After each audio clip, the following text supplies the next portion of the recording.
Bueno, muy buenas tardes. Hoy 21 de abril. Este grupo tiene el privilegio de tener al gerente general del Banco de la República, Leonardo Villar, quien nos va a hablar de la situación macroeconómica de Colombia, de la inflación y de la política antiinflacionaria. Leonardo, muchas gracias por estar con nosotros y adelante, por favor. Bueno, muchas gracias, Armando. Muchas gracias por esta invitación. Realmente es muy asustadora porque están aquí todos los personajes de la economía y del sector, entonces me parece muy comprometedora. Pero muchas gracias por la oportunidad. Realmente es muy bueno poder tratar de contarles la forma como veo las cosas, como las vemos aquí desde el banco. Obviamente con todos los caveats de que lo que yo diga no necesariamente es lo mismo que piensan los colegas. Eh, pero yo voy a tratar de hacer digamos, de contar un poco lo que estamos viendo, o la forma como yo veo las cosas, tratarlo de hacer resumido para dar más tiempo después a la interacción, a las preguntas, a los comentarios de ustedes, que me parece la parte más valiosa de todas. Eh, Ahora, lo primero es decir, ustedes saben que el banco viene haciendo una política fuertemente contractiva. Realmente el aumento en la tasa de interés que se ha hecho durante el último año y medio es claramente el más fuerte que se ha hecho desde que comenzó la estrategia de inflación objetivo, sin ninguna duda, desde que tenemos eh, flotación cambiaria, y manejamos la política fijando la tasa de interés. Es un aumento de 11.25 puntos porcentuales. La tasa de interés se ha subido desde 1.75% en septiembre del 2021 hasta tenerla hoy en el 13%. Eh, Cuando uno mira internacionalmente, el aumento de la tasa es eh, quizás el segundo más fuerte entre las economías, eh, digamos, de mercado del mundo. Pues si uno saca economías con hiperinflación como Argentina, o con inflación muy alta como Argentina, si uno saca ese tipo de economías, realmente el aumento de la tasa es el segundo después del de Brasil. Brasil hizo un aumento un poco más alto que el nuestro. Ellos ya desde hace unos 6 meses dijeron que no iban por más aumentos. eh, y, y nosotros pues estamos en un punto donde pues estamos dependiendo de la última información que tengamos para cada una de las decisiones. Eh, Ahora, el aumento de la tasa ha tenido impactos importantes. Ya es claro que los excesos de demanda que fueron evidentes el año pasado, y ahorita hablo más sobre eso, eh, se están reduciendo, la demanda se está desacelerando de manera importante. Ahora trato de poner en contexto por qué eso lo vemos como algo necesario, para no decir positivo, porque era muy difícil seguir creciendo a los ritmos recientes, pero es clarísimo desde el último trimestre del año pasado que la demanda se está desacelerando muy fuertemente y que estamos llegando a niveles de actividad, digamos, que se están estabilizando a niveles muy altos que hemos alcanzado con los crecimientos de 2021 y 2022. Eh, Quizá antes de entrar a más detalles, vale la pena destacar que lo que tuvimos en, en 2021 y 2022 fue una recuperación de la economía que nadie se esperaba. Eh, la magnitud de la recuperación eh, ha sido realmente monumental. En 2021 fue bastante generalizada. En ese año la economía creció 11% real, eh, claramente el crecimiento más alto que se ha visto.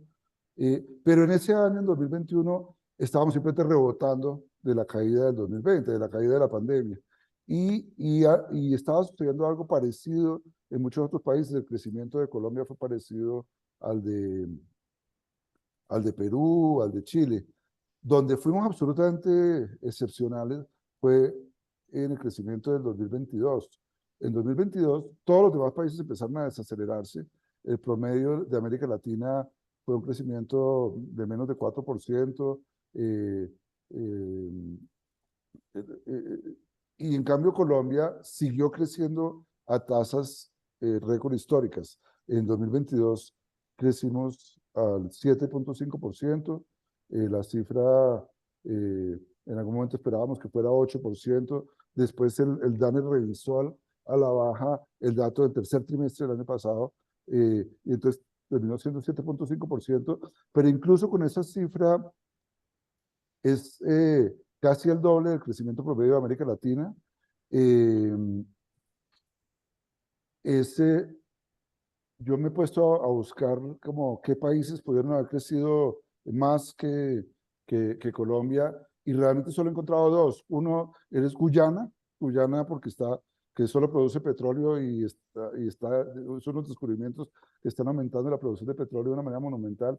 Entonces creció más que Colombia. Y Arabia Saudita. Yo no he podido encontrar otro país que haya crecido más. Crecimos más que la India, que Vietnam, que todos los países de rápido crecimiento en 2022. Ahora, eso es un dato excelente, por supuesto, y uno quisiera poder crecer a ritmos como ese, crecer 11% un año y 7.5% el siguiente año. Eh, Obviamente, si uno pudiera mantener ese tipo de crecimientos, eh, se podría hacer un país rico relativamente pronto. Pero lo que era absolutamente evidente es que crecimientos de ese orden de magnitud son totalmente insostenibles, y había muchos, había ya desde el año pasado muchos indicios de que ese crecimiento no se podía mantener, y estaba respondiendo a un crecimiento de la demanda aún mayor que lo que estábamos viendo en la producción. El año pasado crecimos 7,5%, pero la demanda estaba creciendo por encima del 10, 11% sistemáticamente todos los trimestres.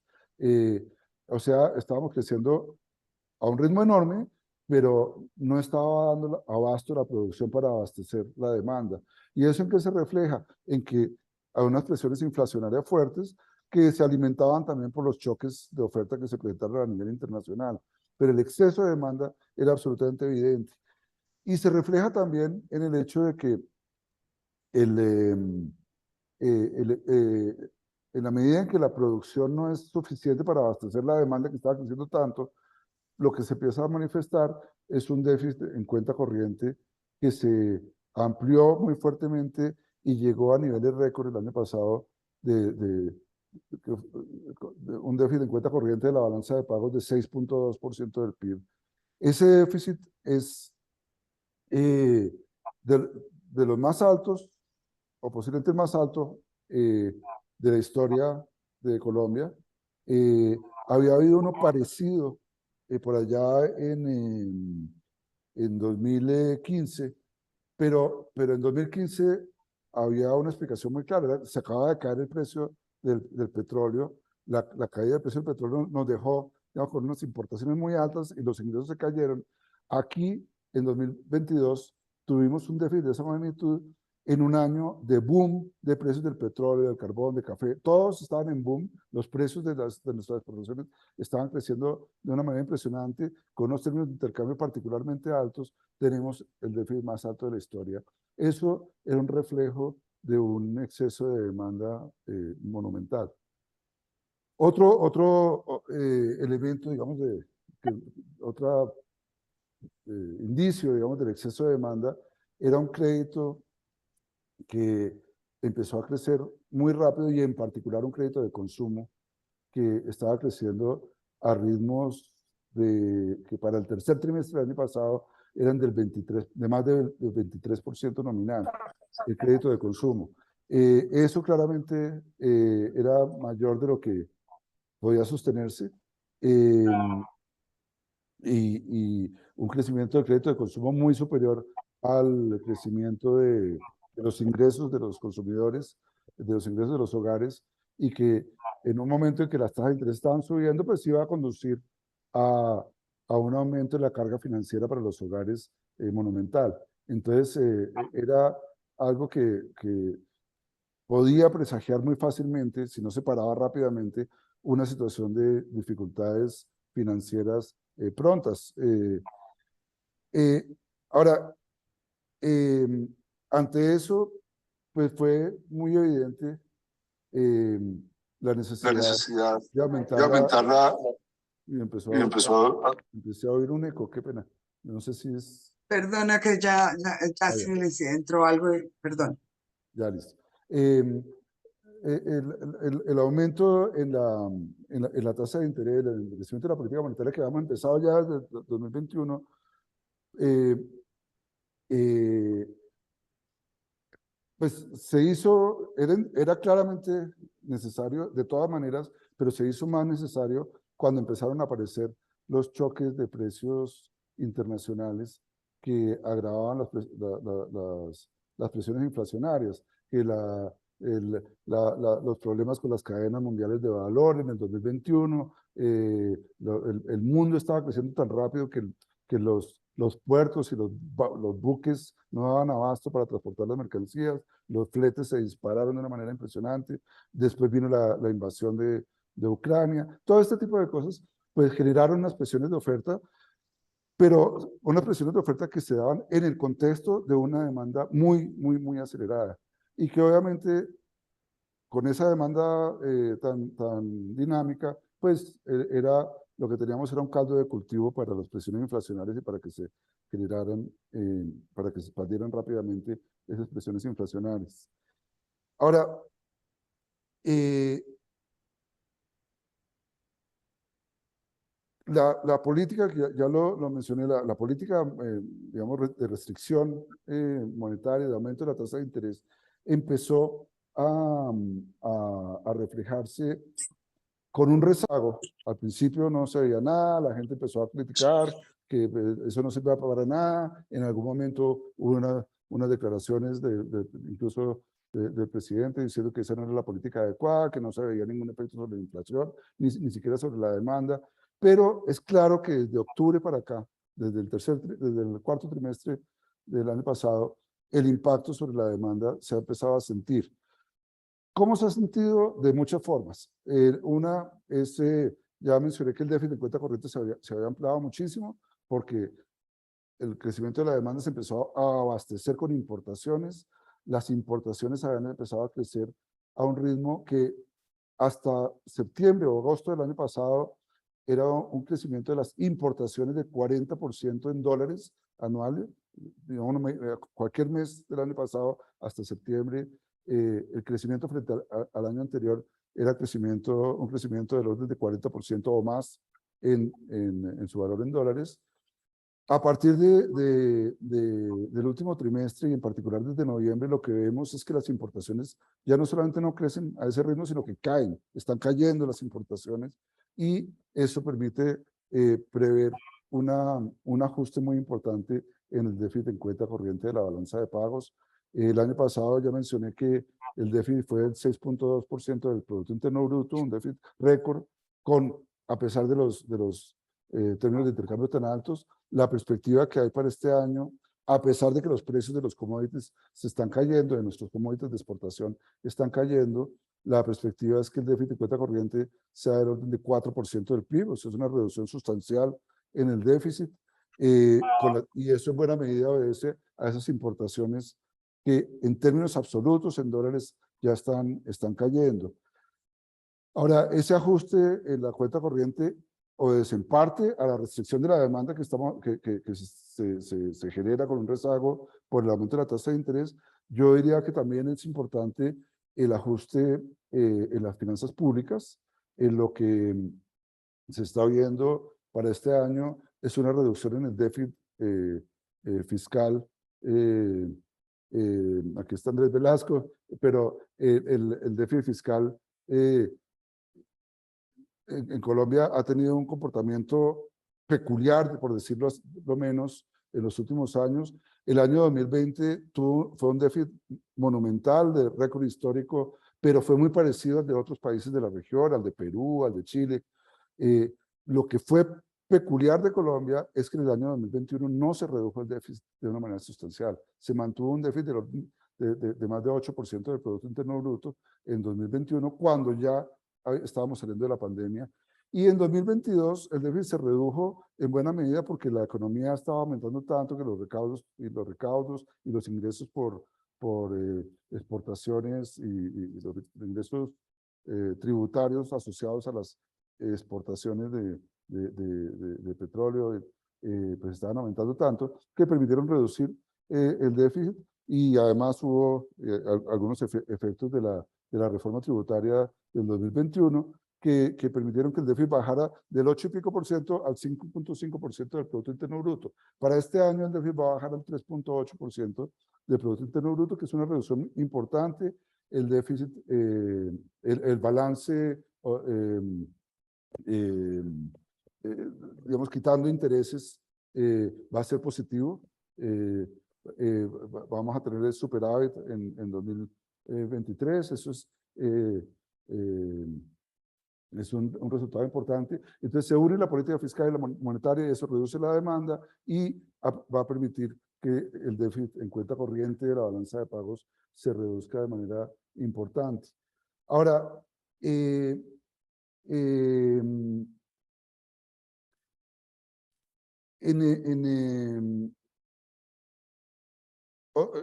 la reducción de la demanda se siente también ya en el crecimiento del crédito. El crédito que mencioné que estaba creciendo por encima del 23% en el tercer trimestre, baja a crecer por debajo del 13% en este momento el crédito de consumo. Y es interesante porque es un ajuste en el crédito de consumo muy fuerte. En menos de 6 meses baja de 23% a 13% la tasa de crecimiento, o a menos de 13%, pero cuando el crédito corporativo se mantiene creciendo más o menos lo mismo, al 14%, el crédito de microempresa también se mantiene más o menos al 14%, el crédito de vivienda se desacelera, pero de manera relativamente leve, como del 14 al 13%. O sea, el ajuste se da donde toca, digámoslo así, que era en el crédito que estaba creciendo de manera excesiva, que era el crédito de consumo. Ahora, la actividad productiva también se empieza a desacelerar de manera importante.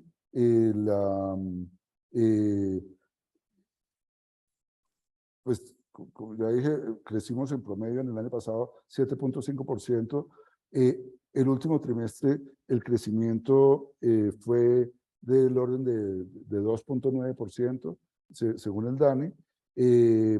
Ya es una desaceleración importante. Los datos de enero y febrero de este año sugieren ya, digamos, son raros. El dato de enero mostró un crecimiento más alto, curiosamente como un rebote, muy concentrado en servicios, pero en febrero vuelve y baja y crece en conjunto la actividad medida por el INSE, que es el indicador como la proxy del PIB mensual, crece en febrero alrededor del 3%, que digamos se repite más o menos lo del último trimestre del año pasado, pero con una tendencia muy fuerte a la baja en el crecimiento de la manufactura, en el crecimiento de las ventas del comercio. Lo que sigue creciendo son básicamente otro tipo de servicios. El crecimiento de la agricultura fue muy malo el año pasado a pesar del crecimiento general de la economía. La agricultura cayó el año pasado en términos absolutos y sigue cayendo en los datos más recientes.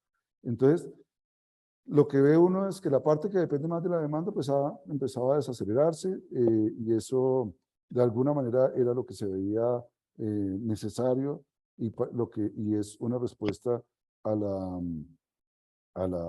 política tanto fiscal como a la política monetaria restrictiva.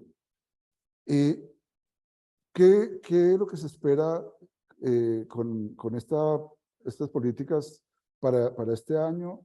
Desde el punto de vista de demanda y de actividad productiva, se espera que el crecimiento sea cercano al 1%, nosotros teníamos una proyección incluso más bajita que eso, de 0.2%, pero ahora estamos proyectando 0.8%, la última cifra que hemos hecho pública, 0.8%, pero ya muy cercana al 1.2% que proyectan muchos otros analistas, digamos, en Colombia y en el exterior para Colombia. ¿Y qué significa eso? Básicamente que vamos a tener un crecimiento muy bajito, pero a un nivel de actividad muy alto que alcanzamos en 2022.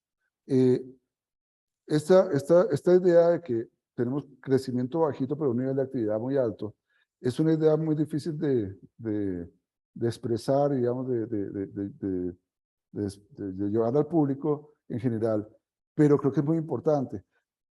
Una manera de verla es, si uno coge el crecimiento del PIB de Colombia entre 2019 y 2023, con las proyecciones que tenemos ahorita, nos da que Colombia tendría un crecimiento mayor que el que nadie proyectaba antes de la pandemia. En conjunto, pasando por entre la pandemia, 2023 vamos a tener un nivel de PIB mayor al que cualquiera proyectaba con las tendencias previas a la pandemia en 2019. Eso es una manera de decir que el PIB creció tan rápido que incluso si en 2023 creció tan rápido en 2021 y 2022, que incluso si en 2023 no crecemos nada o crecemos muy poquito, menos de 1%, vamos a tener un nivel de actividad muy alto. Y en este sentido, el crecimiento del año no es un buen indicador del buen desempeño. Obviamente, uno quisiera, obviamente pues, sería maravilloso si pudiéramos crecer otra vez 7,5% o crecer otra vez 11%, pero eso no es viable y en la medida que no es viable, es importante ver que tenemos un nivel de actividad que es mayor que el que hubiéramos tenido incluso si hubiéramos seguido creciendo a ritmos con los que veníamos creciendo antes de la pandemia y hubiéramos seguido creciendo esos ritmos de manera sistemática. En ese sentido, el nivel de actividad es alto. Eso ha permitido también que el empleo se mantenga en niveles altos. El empleo se recuperó muy fuertemente durante el año pasado, en particular hasta el tercer trimestre, y después se ha mantenido en niveles altos, no ha bajado, se ha mantenido creciendo poquito, digamos, mes tras mes, pero mostrando tasas de crecimiento altas frente a un año atrás. A medida que pase el año, el 2023, seguramente vamos a ver tasas de crecimiento más bajitas frente a un año atrás, pero básicamente se estabilizó el nivel de empleo, así como se estabilizó el nivel de actividad, pero se estabilizó en un nivel relativamente alto, ya claramente muy por encima de lo que era la prepandemia. La tasa de desempleo se ha bajado, los niveles de vacantes de las empresas que los medimos aquí de varias formas, por los clasificados, por el servicio de empleo que tiene el gobierno, de varias formas que se mide el número de vacantes que tienen las empresas, había aumentado muchísimo, se ha empezado a reducir, pero se mantienen niveles históricamente altos. La informalidad se ha reducido, que es una cosa muy curiosa. El empleo asalariado es el que más ha crecido. Solo en febrero se ve que eso empieza a revertirse marginalmente, pero hasta enero veníamos con una tendencia, digamos, quitando estacionalidades, en que el empleo asalariado crecía más que el no asalariado y la informalidad se reducía de manera sistemática. Entonces, en ese sentido, básicamente lo que tenemos es una cosa donde el crecimiento excesivo se paró, se está estabilizando,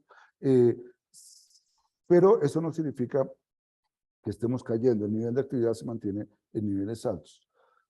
Ahora, el tema nuestro, por supuesto, y el propósito principal de frenar ese crecimiento tan fuerte de la demanda, aparte de los riesgos de un problema financiero si el crédito crecía tanto y de un problema internacional si el déficit en cuenta corriente no se ajustaba, el problema central para el banco era una inflación, o es todavía una inflación que aumentó muy fuertemente, como aumentó en el resto del mundo, pero en Colombia más que en otros países.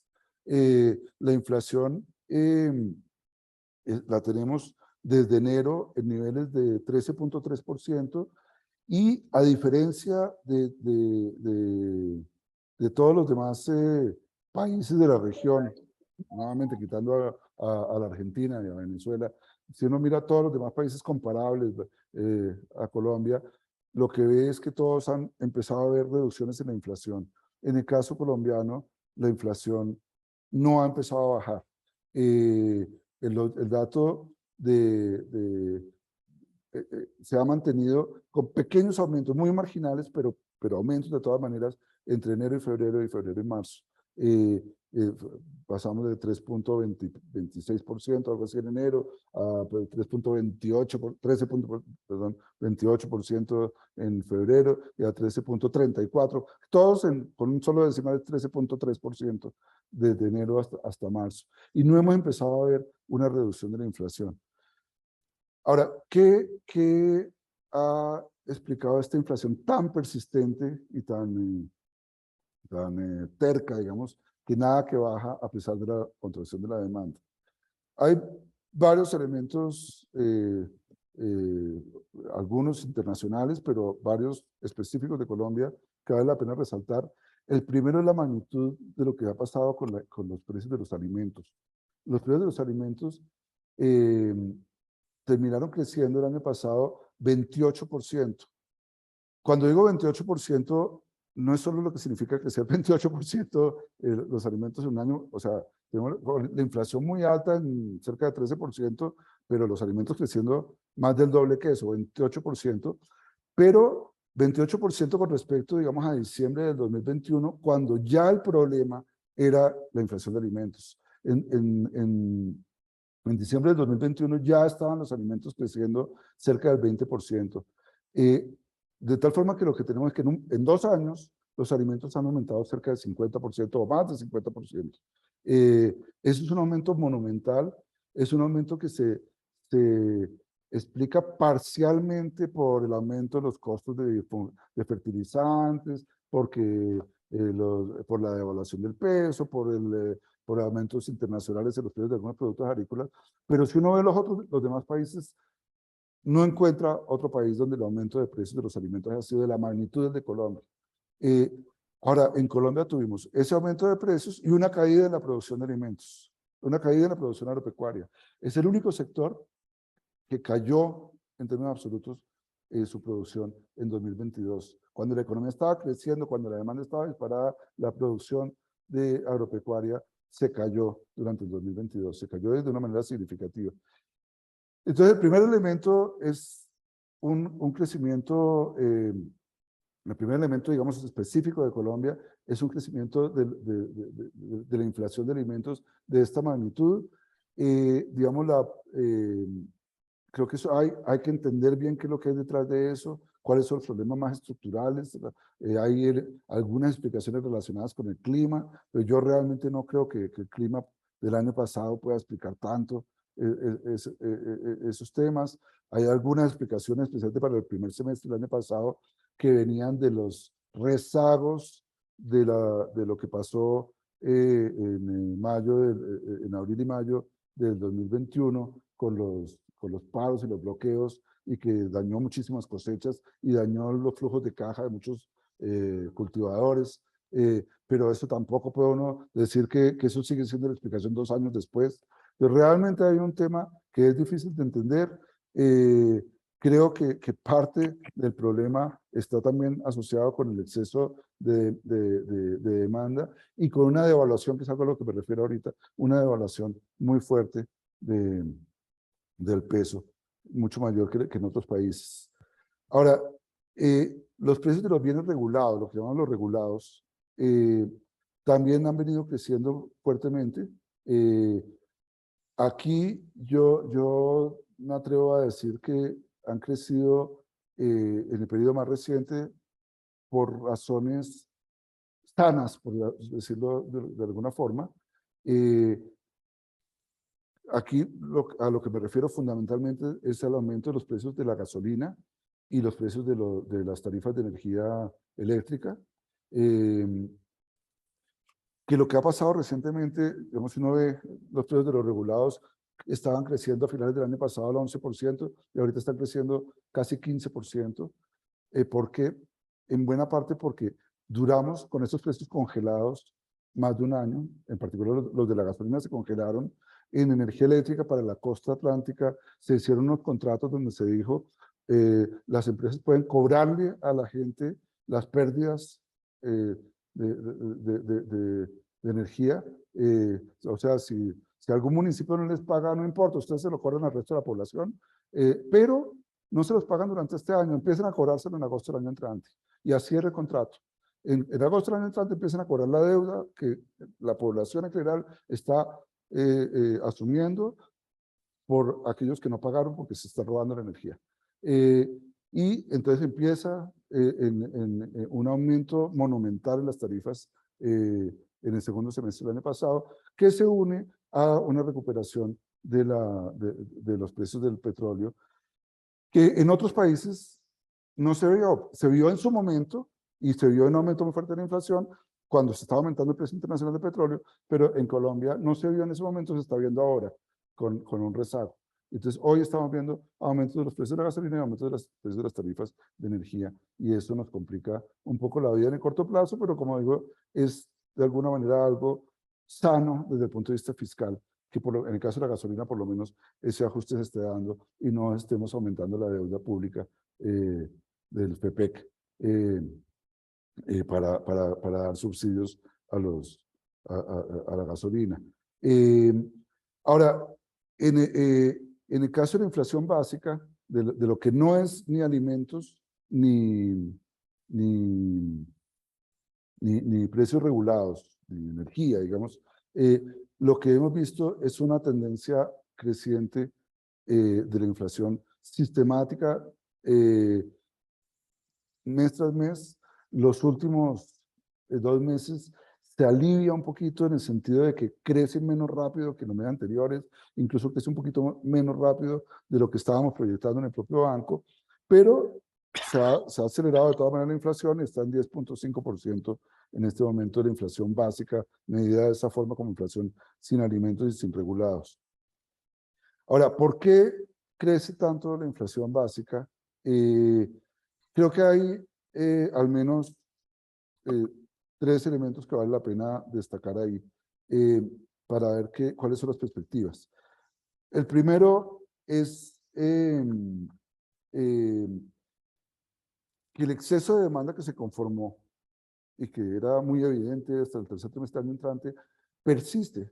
Todavía estamos en una situación en que hay exceso de demanda. Todos los estimativos que tenemos nosotros, y debo decir que todos los estimativos que yo conozco que alguien tenga en qué nivel está el PIB con respecto al PIB potencial, indican que el PIB está por encima del PIB potencial. Eso es un indicador de exceso de demanda. El PIB creció tanto en 2021 y 2022 que, a pesar de que se ha desacelerado recientemente, su nivel está todavía por encima del nivel potencial, y de alguna manera está generando un exceso de demanda persistente. Todas las estimaciones que hay, que yo conozco, sugieren que ese exceso de demanda persistiría con las proyecciones que existen, por lo menos hasta el tercer trimestre de este año, posiblemente ya en el cuarto trimestre de este año, para algunos solo en el primer semestre del año entrante, ya empezaríamos a ver deficiencias de demanda con las tendencias, digamos, con las proyecciones que hay. Pero entonces hay un exceso de demanda que sigue presionando los precios a la alza, los precios digamos, de la inflación básica, la inflación distinta de alimentos y de bienes regulados. El segundo elemento es la indexación. Cuando se sube tanto la inflación como nos pasó en el pasado, las cosas se empiezan a indexar a esa inflación más alta. Las tarifas de servicios públicos, las matrículas de los colegios, de las universidades, se ajustan con la inflación del año anterior. Esos son mecanismos de indexación que eran muy fuertes en Colombia y que se habían, digamos, escondido un poquito cuando la inflación era bajita, pero que reviven muy rápidamente porque la institucionalidad está ahí lista para actuar cuando la institucionalidad de la indexación, para actuar cuando la inflación es nuevamente alta, y entonces ya vimos todos los colegios, todas las universidades subiendo las tarifas muy fuertemente basadas en la inflación del año anterior, y eso obviamente complica las cosas, nos mantiene una inflación mucho más alta que en otros países donde la inflación ha caído más rápidamente, donde esa indexación es menos fuerte, y en particular donde la indexación en Colombia se reforzó con aumentos atípicamente altos, extraordinariamente altos, en el salario mínimo, tanto en 2022, en el gobierno anterior, como en 2023 con el gobierno actual. O sea, a comienzos de 2022 se aumentó, la inflación estaba en 5.6% y el aumento fue más de 10%. Ahorita la inflación estaba en 13% y el aumento del salario fue del 16% y los subsidios de transporte del 20%. Y eso pues obviamente genera mecanismos de refuerzo de la inflación, de los costos de la inflación, que hacen las cosas un poco más complicadas. El tercer elemento clave para entender por qué Colombia se le subió tanto la inflación es lo que ha pasado con la tasa de cambio. La tasa de cambio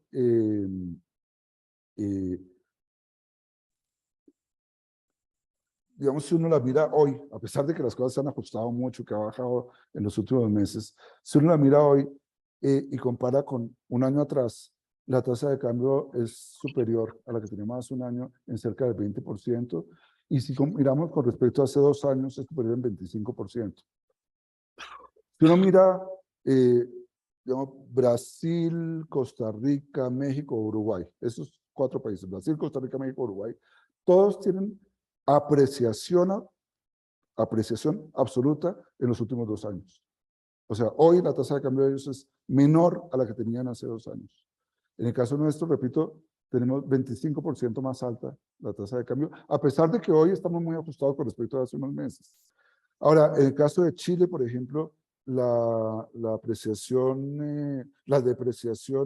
frente a hace 2 años es importante. Ellos han tenido una depreciación fuerte, pero es de 14%, nosotros de 25%. Y hace 2 meses era de 35%.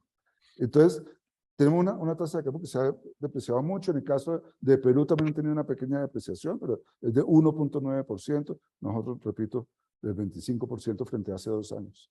Esa depreciación acumulada obviamente genera impactos rezagados sobre los precios, incluyendo los precios de la agricultura, incluyendo los precios de los alimentos, los precios de todas de muchos bienes en los que las importaciones o las exportaciones pues son importantes. Entonces todos estos elementos hacen que la situación de inflación haya sido particularmente compleja en el caso colombiano y que a diferencia de otros países no estemos viendo una reducción de la inflación todavía. Ahora, ¿cuáles son las perspectivas de la inflación? Las perspectivas que tenemos, digamos, o me atrevo a decir mi visión de lo que puede pasar con la inflación ahora es que muy pronto, ojalá, pero si no, pronto en los meses siguientes, la inflación empezaría a bajar. ¿Por qué empezaría a bajar? Porque la inflación de alimentos está bajando rápidamente. La inflación de alimentos, que llegó a estar en 28% a finales del año pasado, ya en marzo es 21%. Sigue siendo monumentalmente alta, es gigantesca, 21%. Es monumental, pero es mucho más bajita que la de antes. Digamos, esto es paradójico porque los precios de los alimentos siguen aumentando mes tras mes, pero fue tan fuerte el año pasado que la tasa de inflación empieza a bajar. Y eso empieza a ayudarnos a que la tasa de inflación global, lo que llaman el headline inflation, vaya bajando de manera significativa. La perspectiva de la inflación de alimentos es que va a seguir bajando de manera muy sustancial en los próximos meses. Las proyecciones generalizadas, y eso coinciden las del banco con las de la mayor parte de los analistas, que vamos a tener inflaciones del orden de 11% en 3, 4 meses, a más tardar, que sigue siendo altísima, pero que ayudan a bajar la presión inflacionaria de una manera muy sustancial. Sigue siendo muy alta, 11%, digamos, pero comparada con el 28% que estábamos observando, implica una reducción muy fuerte en la inflación global, y eso va a permitir que en el segundo trimestre del año veamos la inflación bajando de manera sustancial. Ahora, durante el segundo trimestre del año, la inflación básica seguiría mostrando tendencias al alza porque el impacto de la reducción en la demanda solo se va a sentir con rezago y solo se va a sentir de manera más fuerte en el segundo semestre, cuando ya los excesos de demanda sean más bajitos y cuando los rezagos hayan actuado y cuando los procesos de indexación ya no pesen tanto como pesan a principios del año. Entonces, la expectativa y las proyecciones lo que sugieren es que la inflación, digamos, diferente a la de alimentos y de regulados, empiece a bajar en el segundo semestre. Entonces, en resumen, durante el segundo trimestre de este año, la inflación de alimentos nos va a ayudar a bajar la inflación y en el segundo semestre del año, a eso se va a unir una reducción en la inflación básica. Ese proceso de reducción se consolidaría durante el año entrante, de forma que lleguemos hacia finales del año entrante a inflaciones ya mucho más cercanas a la meta. Ahora, ese es el principio de la perspectiva que tiene el banco, pero una cosa que es muy, muy interesante esa es también la perspectiva que tiene el mercado, lo que está implícito, digamos, en líneas generales, en, en los precios de los títulos a tasa fija y a tasa variable, es lo que está implícito en las proyecciones de los analistas.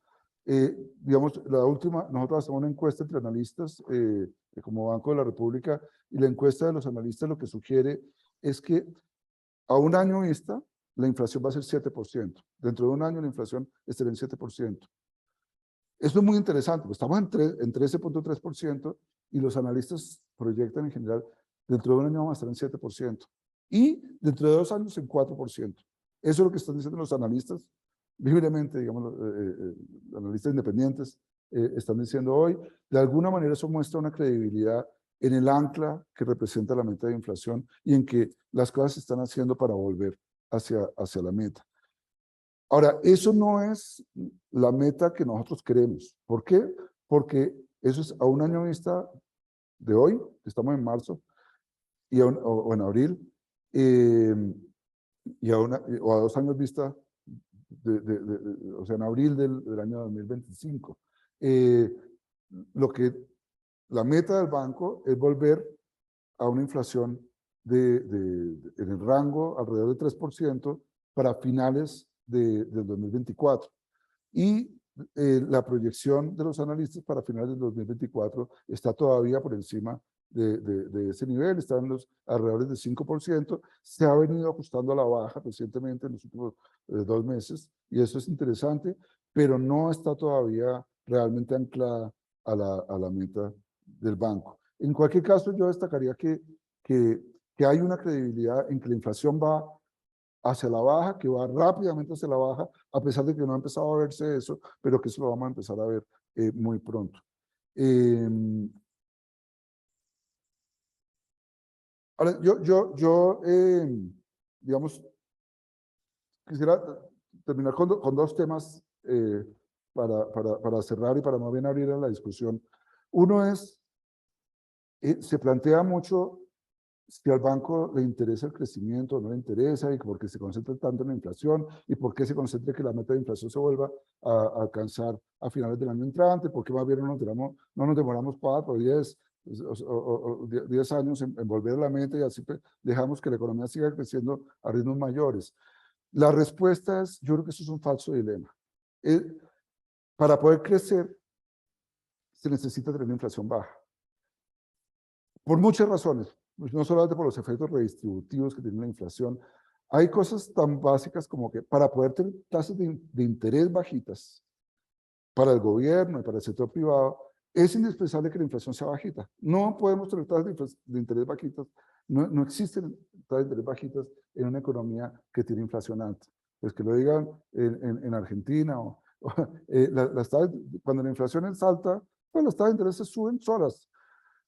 Una cosa muy interesante que ha pasado en los últimos 6 meses es que nosotros hemos subido la tasa de interés de política en 2 puntos porcentuales, de octubre para acá. básicamente con varios aumentos hemos subido 2 puntos porcentuales. La tasa de interés de los títulos de deuda pública desde octubre para acá han bajado 3 puntos porcentuales. ¿Por qué? Porque de octubre para acá se ha recuperado confianza frente a un momento muy crítico que fue octubre, donde se estaba devaluando, donde la inflación, las expectativas de inflación se volvieron muy altas. Los test empezaron a volverse a tener tasas de interés de mercado exageradamente altas.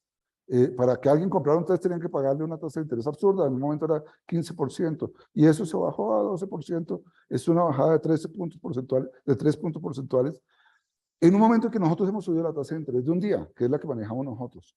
¿Por qué? Porque hay confianza en que la inflación va a volver a bajar, y eso ayuda a que las perspectivas de una tasa de interés de largo plazo sean mejores y que por lo tanto las perspectivas de crecimiento también sean mejores. O sea, no es cierto que uno por bajar la inflación reduce las posibilidades de crecimiento, al contrario, bajando la inflación, y si la logramos bajar más rápido, digamos, razonablemente rápido, que es la idea de que la vamos a bajar para finales del año entrante, vamos a lograr que las tasas de interés vuelvan a niveles razonables, también razonablemente rápido, y que el crecimiento pueda retomar una senda positiva.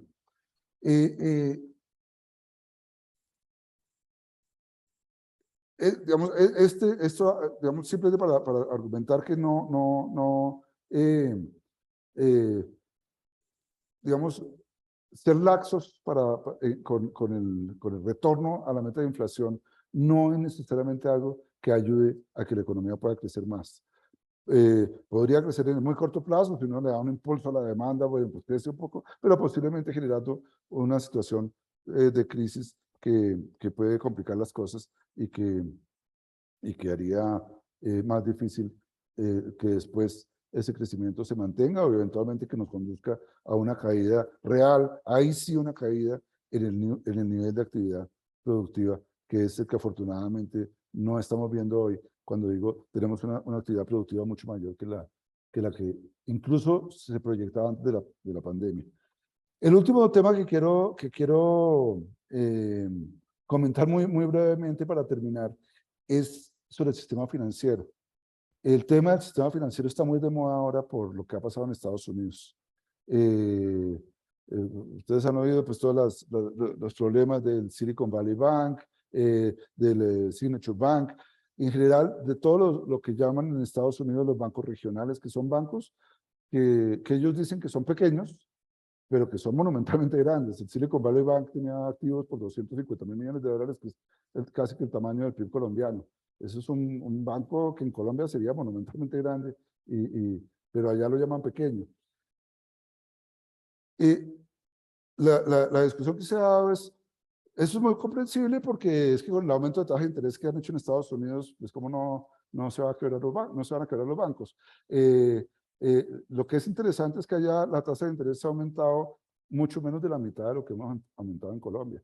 En Colombia hemos aumentado 11.25 puntos porcentuales, en Estados Unidos han aumentado algo menos de 5 puntos porcentuales. Y se han generado estos problemas. ¿Qué está detrás de eso? En Estados Unidos, por una cosa que realmente es difícil de entender, tomaron una decisión en 2018 y fue que los bancos regionales no tenían que cumplir con las reglas de Basilea. Los principios de Basilea eran para los grandes bancos sistémicos, para el JP Morgan, para ese tipo de bancos, pero no para los bancos regionales que llaman ellos pequeños, a pesar de que son más grandes que los bancos más grandes colombianos. Eso condujo, por ejemplo, a que allá dijeran, no hay necesidad de cumplir con las reglas de liquidez que establece Basilea. ¿Qué tipo de reglas de liquidez hay? Una que se conoce internacionalmente con el NFSR,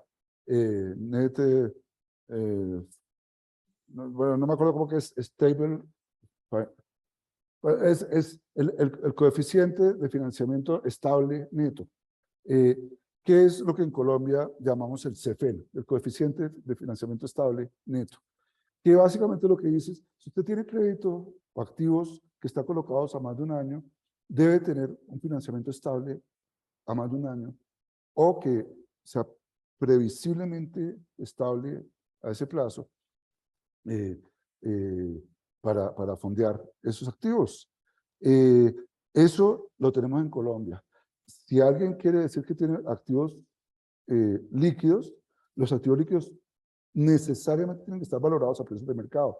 Para mí fue una sorpresa mayúscula descubrir que en Estados Unidos eso era una regla para los grandes bancos, pero para los bancos regionales no. Eso dependía de las autoridades locales de cada estado.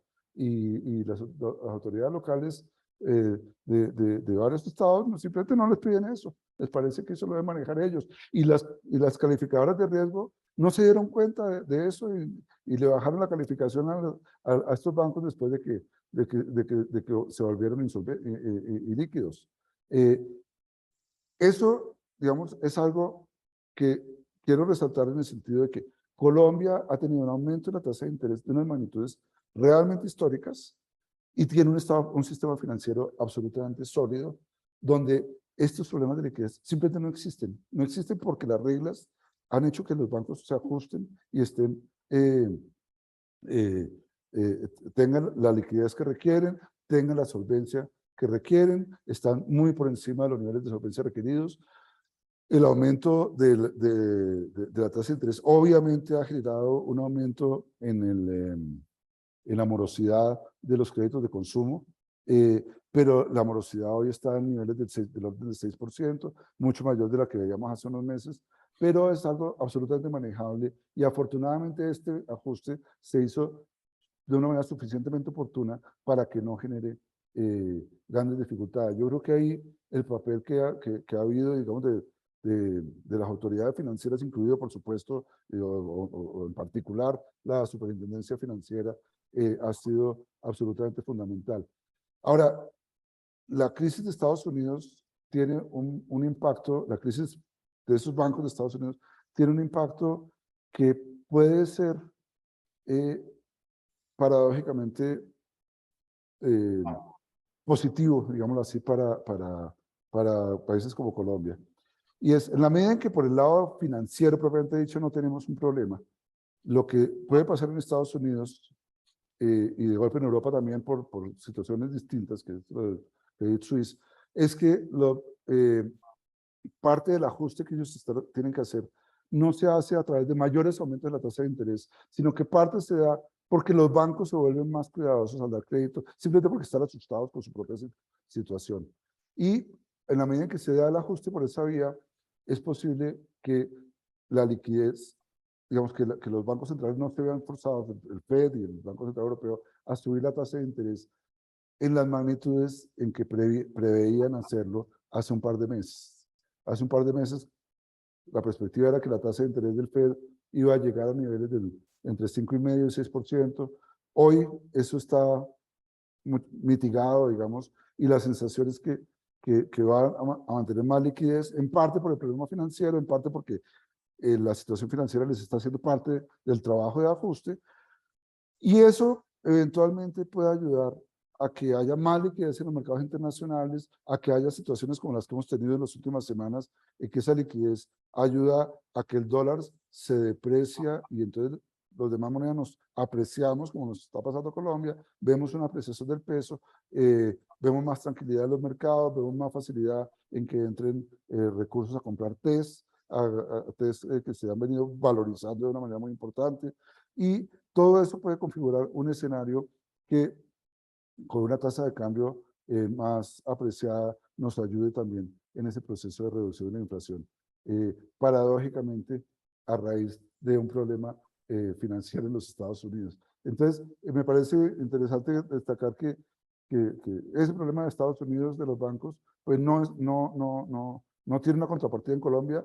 Eso es muy destacable, de golpe es producto de haber tenido tantas crisis financieras en estos países durante tantos años, que nos cuidamos más de golpe de mantener las reglas y la supervisión adecuada, tanto en Colombia como en el resto de América Latina.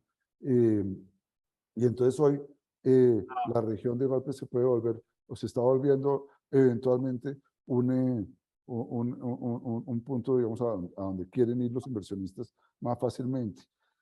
Hay un argumento paralelo que también lo destaco y que surgió en las reuniones entre las muchas reuniones que estuve la semana pasada en Washington, en los Spring Meetings del Fondo Monetario. Surgió un argumento que me pareció muy interesante. Los capitales están volviendo hacia América Latina y la persona que lo planteó de una manera muy convincente decía, paradójicamente están volviendo porque están viendo que los problemas geopolíticos que hay a nivel mundial, a nivel global, están poniendo énfasis en los riesgos que implica invertir en países que tienen gobiernos autocráticos. En particular, pues ya todos los inversionistas se dieron cuenta de lo costoso que era invertir en Rusia. Eso era algo impensable hace unos años. Decían, pues Rusia es una autocracia, pero finalmente allá podemos hacer negocios. Ahora hay mucho miedo de invertir en algunos países de Asia. Hay la fragmentación que está generando entre Occidente y el bloque chino, digamos, puede generar unos costos enormes para la economía mundial, pero paradójicamente le está dando un atractivo a invertir en América Latina. Y básicamente la forma como lo decía esta persona que lo planteaba era América Latina en última instancia de todas maneras tiene las ventajas de ser una democracia. Y las cosas aquí, hay instituciones que protegen a la región, hay instituciones que evitan que se hagan políticas demasiado extremas como las que pueden surgir, como las que se vieron en Rusia, y por lo tanto puede volverse atractivo venir a la región. Aún si es una región complicada, es una región donde los gobiernos no son en este momento los más amigos en el sentido tradicional del término de los mercados. Los mercados los están viendo como, bueno, no son los más amigos, pero son países donde las instituciones funcionan y donde la democracia persiste, y eso es algo que de todas maneras atrae y de alguna manera es lo que se está viendo en este momento. Eso me parece que es otro elemento positivo y que nos puede ayudar hacia el futuro. Pero básicamente eso es lo que yo tenía como para contar de entrada, y obviamente para recibir cualquier comentario y oírlos a ustedes me parece muy valioso. Leonardo, muchísimas gracias. Una presentación muy completa, muy panorámica. Tocaste, yo creo que todos los temas que tenemos en la cabeza sobre estos asuntos, y veo que se han empezado a levantar las manos. Vamos a darle la palabra a Carlos Gustavo Cano, por favor, primero. Gracias, Armando. Yo creo que esto es una oportunidad excepcional, tener al gerente de nuestro Banco Central con nosotros. Y gracias, Leonardo. Ha sido una exposición realmente magistral, muy didáctica, muy clara. Yo simplemente quiero celebrar que el banco, o destacar o subrayar que el banco sigue trabajando sobre 3 ejes fundamentales. El esquema de inflación objetivo, que ha sido realmente un ancla, una guía de su metodología cotidiana. Segundo, el régimen de flotación cambiaria, que es fundamental también para poder tener hacia adelante estabilidad. Y la independencia del banco, que es tal vez el pilar más importante que se logró en la Constitución que refundó el Banco de la República. Y sobre ello quería, pues, Leonardo no lo mencionó, pero yo sí lo menciono como ciudadano, señalar algo que por lo menos a mí me suscitó muchas preocupaciones, la sugerencia de que el Banco Central emitiera bonos para poder, bonos indemnizatorios, para poder aliviar a las víctimas. Creo que eso no es la misión del banco. Afortunadamente, el ministro de Hacienda lo frenó en buen momento, recordando que una de las de todo el devenir del banco, desde su fundación hasta la Constitución del 91, fue la discusión sobre si se debería seguir tratando al Banco Central como una caja menor de los gobiernos. Y eso quedó afortunadamente sepultado en la historia, y ojalá que esa tentación no vuelva a aparecer en ningún momento. Y finalmente quisiera destacar la observación que hizo también Leonardo, en el sentido de que el falso dilema entre crecimiento e inflación. Por el contrario, una inflación baja y estable es una condición fundamental e insustituible para la sostenibilidad del crecimiento. Y la sostenibilidad del crecimiento es la que macroeconómicamente puede hacer viable el bienestar. Celebro esto, Leonardo, y me parece que ha sido una tarea impecable. Yo en su momento me atreví a señalar que de golpe había prevalecido la vacilación sobre el sentido de anticipación, pero ahí están los resultados. Y yo soy de los que creo, y estoy de acuerdo contigo, que vamos a lograr que en el año 24 volvamos otra vez a la meta del 3%, como debe ser. El banco es fundamental para nuestra democracia y para la credibilidad nacional e internacional de nuestra democracia. Mil gracias. Gracias, Gracias, Carlos. doctor Gustavo. Leonardo, escuchemos a Andrés Langebeck antes de darte la palabra. Andrés, adelante. Doctor Leonardo, buenas tardes. Muy agradecido por su presentación, muy útil. La gran diferencia entre la mayoría de quienes están hoy presentes y el suscrito es que a mí me pagan por poder anticipar lo que ustedes hacen en una forma más precisa. Entonces, aquí va a haber un poco de diferencias en las preguntas. Bueno, simplemente una información que la conozco porque nosotros operamos allá. El año pasado Panamá creció 10,8. O sea, Panamá es de los países que también creció más que Colombia en 2022. Bueno, las preguntas tienen que ver, la primera tiene que ver con el CEFEN.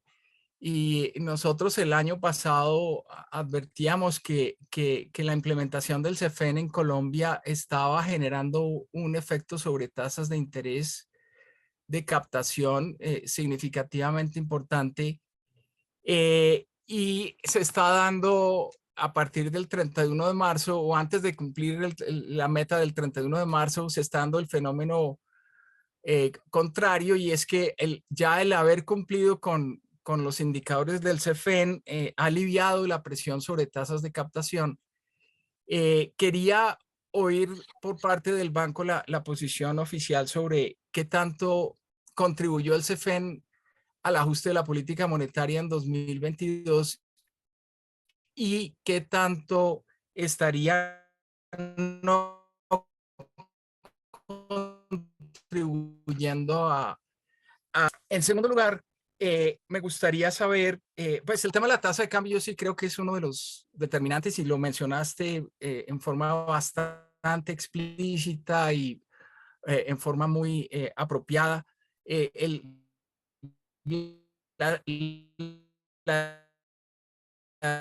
comportamiento de la tasa de cambio. Somos uno de los países, de los 5 países con mayor devaluación entre los emergentes en 2022. Tenemos una prima de riesgo que hoy en día es más alta que la de Brasil. Tenemos un crowding out de emisiones del sector privado. En el caso particular, pues no ha habido emisiones de bancos en el exterior desde hace más de 2 años, y veo muy difícil que se puedan hacer emisiones de captación de recursos en el exterior, dada la prima de riesgo que vemos hoy en día. Eso per se también contribuye a la tasa de cambio alta, porque pues no estamos trayendo recursos que podrían estar alimentando el mercado cambiario y generando algo de apreciación de la moneda, y por esa vía algo de mejoramiento en la inflación. ¿Cuáles son en tu concepto los elementos que contribuyen a que Colombia tenga esa prima de riesgo a esos niveles, y cuáles serían las recomendaciones de política para para bajar esa prima de riesgo país. Y bueno, tal vez por último, no, yo creo que pues felicitarlo, doctor Leonardo. La verdad es que sí, cuando usted hace presentaciones como la de hoy y cuando eh, usted todos los meses sale a enfrentar a los periodistas y a mis colegas, la verdad es que nos sentimos muy bien representados y creo que el Banco de la República sigue siendo una de las instituciones en las cuales podemos confiar. Muchas gracias. Gracias, Andrés. Leonardo, adelante. Pues muchas gracias a los dos por los comentarios. Golpe, sobre el tema del CEFEN, yo no es que el CEFEN haya hecho parte del trabajo de la política monetaria, pero creo que el CEFEN sí fue algo que fue muy útil, ante todo para evitar que hoy estemos en una situación como la de los bancos regionales de Estados Unidos. Eso es el papel fundamental del CEFEN, si se quiere generar un mismatch entre captaciones y colocaciones, las captaciones de corto plazo tienen que ser estables, tienen que ser el tipo de captaciones que es lo que llaman aseguradas, que son las que cubren seguro de depósitos, para que no sean captaciones de las que se desaparecen de un día para otro. Y eso es lo que hace el CEFEN. O se tienen captaciones de largo plazo o se tienen de corto plazo, pero estables. Y eso digamos, el principal rol que cumple es que hoy estemos tranquilos con la situación de liquidez de los bancos.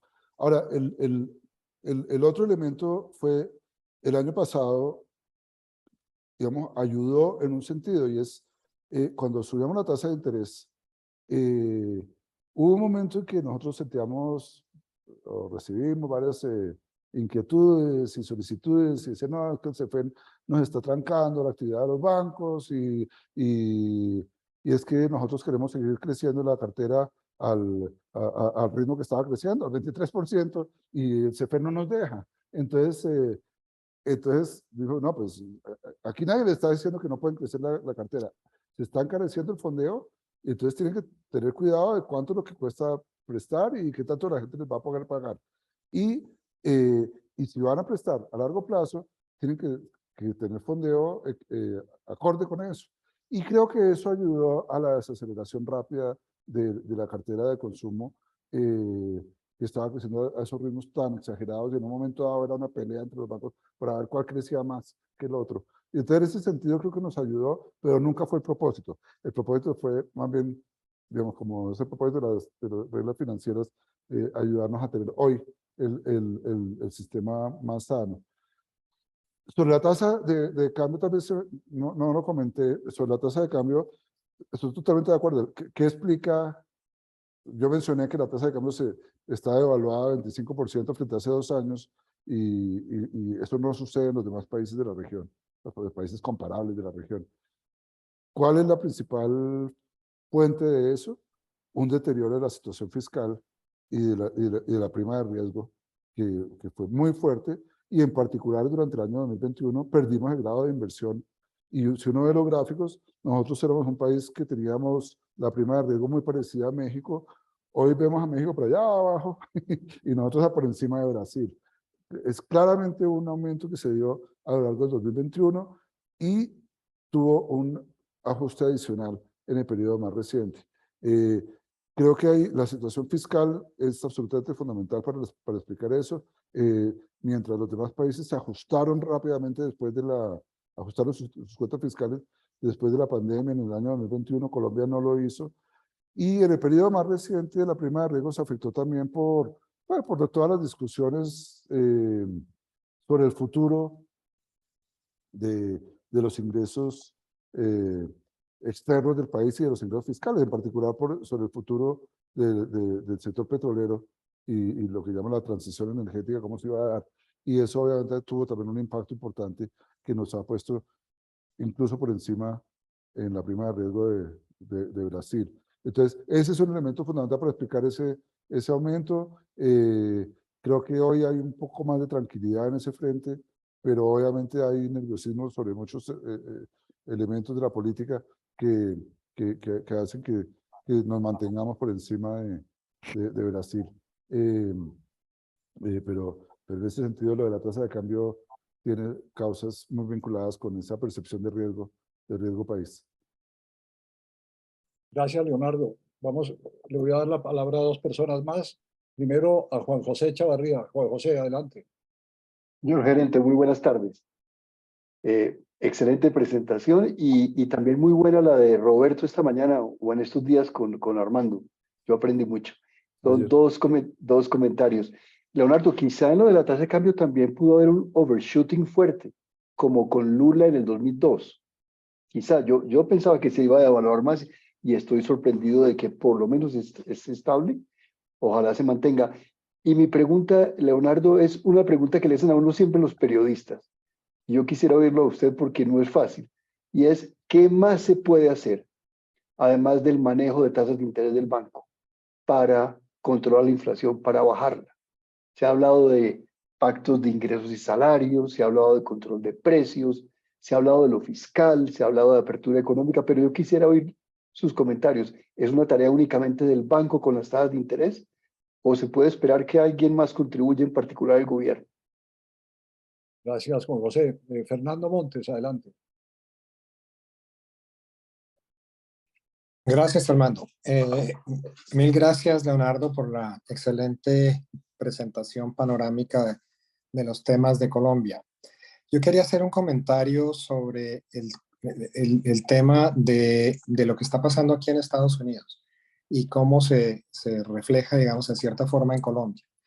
Las cifras del Fed muestran una caída supremamente grande en los depósitos bancarios. Hay un flight to quality de los regionales a los grandes, pero el sistema como un todo ha perdido una cantidad muy importante de depósitos. Y la razón viene de atrás, ¿no? De que realmente pagan tasas exorbitantemente bajas sobre los depósitos. Entonces, las tasas de interés activas han aumentado brutalmente, pero las tasas de interés a los depositantes básicamente siguen en cero o cerca a cero. Entonces, cuando uno mira el caso de Colombia, puede estar pasando lo mismo, ¿no? Lo que pasa es que allá no hay para dónde coger. Se van a la tasa a comprar dólares o hay pocas opciones de alternativas de dónde llevar los depósitos bancarios. Pero la verdad es que las utilidades de los bancos en el 2022 fueron exorbitantes. Eso está mostrando lo mismo que aquí en Estados Unidos, que también fueron utilidades muy grandes de los bancos grandes por ese rezago tan grande entre las tasas activas y las tasas pasivas. Entonces, el net interest income ha subido brutalmente. Una razón también detrás de todo esto es lo que se llama inflación de márgenes, que yo sugeriría que en Colombia explore el banco un poco los profit spreads, que se ha vuelto aquí en Estados Unidos un elemento, casi, no diría autónomo de acelerar o mantener inflación alta, pero sí de que ayuda a empujar la tasa hacia arriba.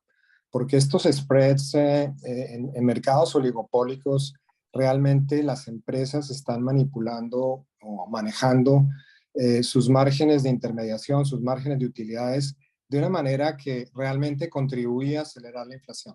Hay ahorita una serie de papers muy interesantes sobre este tema que va más allá de si es exceso de demanda o política monetarista, etcétera, pero que tiene el tema de interest spreads, de profit spreads, de que las empresas están empujando la inflación porque tienen poder de mercado. Entonces, en economías donde no existe ni va a poder existir competencia perfecta, ni mucho menos, el poder de mercado sí ayuda a impulsar la inflación y dificulta que se reduzcan las tasas de inflación porque logran defender sus márgenes de intermediación o los logran aumentar.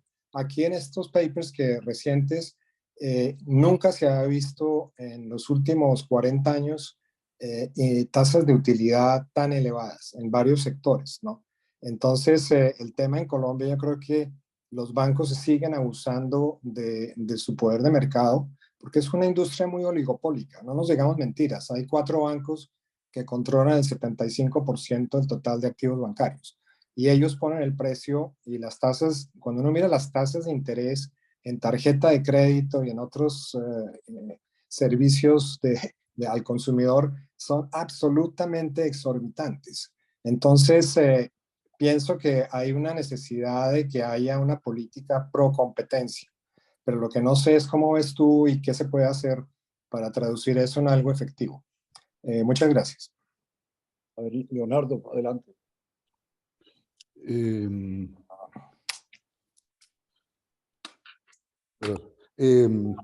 Bueno, empiezo con la pregunta de Juan José, que es muy difícil de decir algo distinto a las tasas de interés.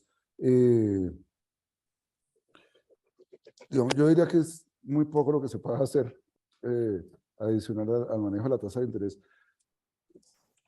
Obviamente uno puede irse a un esquema monetario totalmente distinto y tratar de generar un ancla con la tasa de cambio, pero el costo de eso a largo plazo es muy fuerte. Es que si uno empieza a tratar de manejar la inflación, por ejemplo, fijando la tasa de cambio, pues pierde la capacidad de hacer política monetaria, pues Juan José lo sabe más que cualquiera, siempre lo ha dicho, pero sobre la posibilidad de hacer, digamos, de tener apoyo en otros frentes, creo que uno es el apoyo fiscal para rebajar la demanda, yo creo que eso es fundamental y creo que digamos, de alguna manera se está haciendo adecuadamente dentro de los rangos razonables de que se pueda hacer un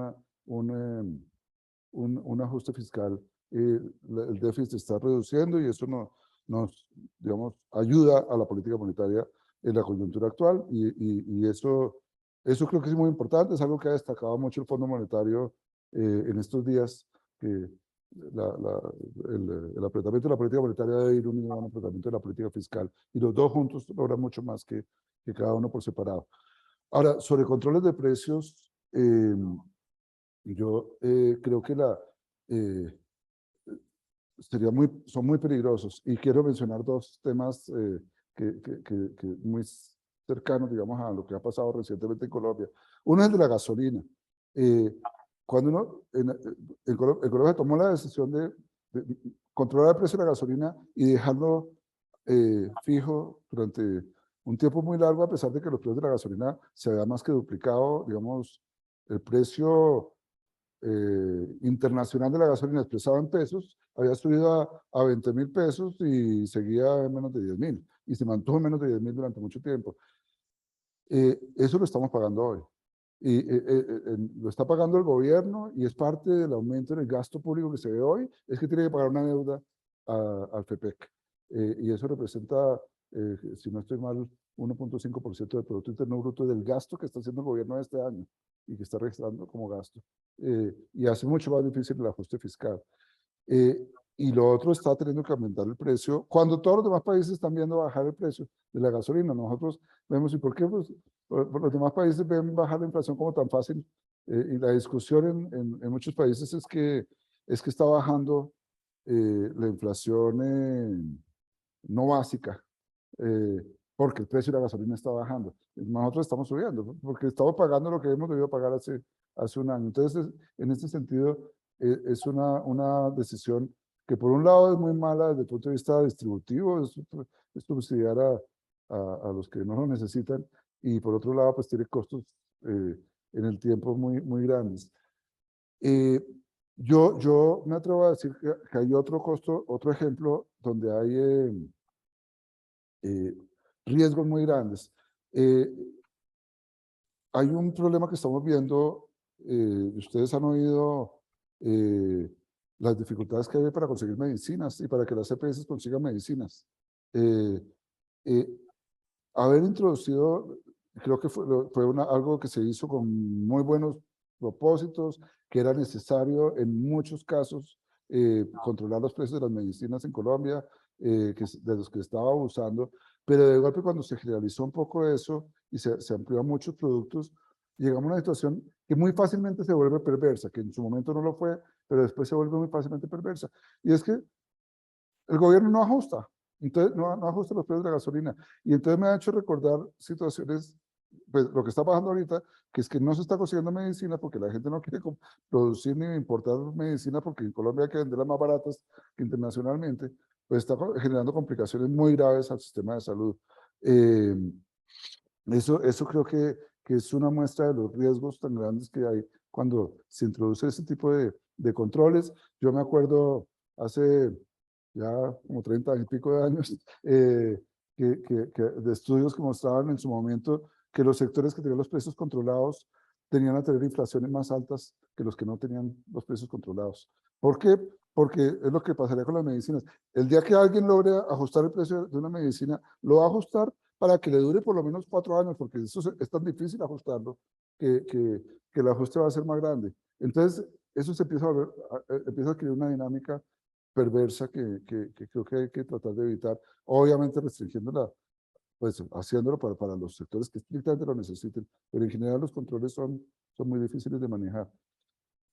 Sobre los puntos que hace Fernando, lo primero es el esquema de lo que llamamos aquí el CFN, que siempre me cuesta difícil decirlo, el NSFA, creo que se llama en inglés, tiene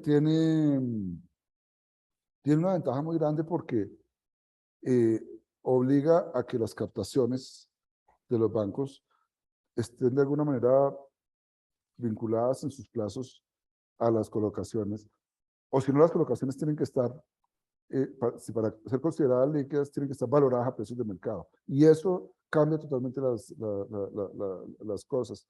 En